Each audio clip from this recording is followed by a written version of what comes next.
are Tech Brothers again, and we're gonna show you the iTunes card, and we're gonna give you a giveaway.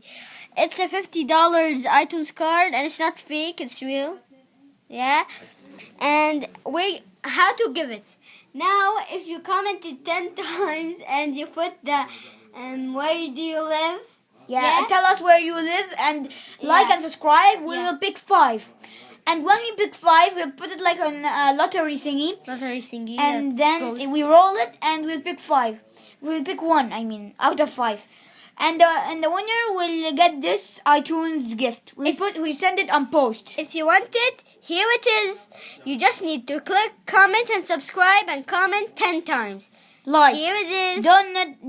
You don't need to comment 10. Just write like 2 comments. Doesn't matter. And if you don't like it, we will not choose you. I swear, we will do this just for you. We bought it for $50. It's kind of a lot. And this is all for you. We didn't do anything. We didn't do any codes. And we bought it now. We went to Best Buy and we bought it. So please comment, subscribe, and like. And remember, here it is. Just comment. It's so easy.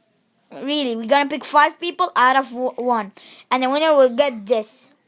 Please comment, subscribe, and like. Bye.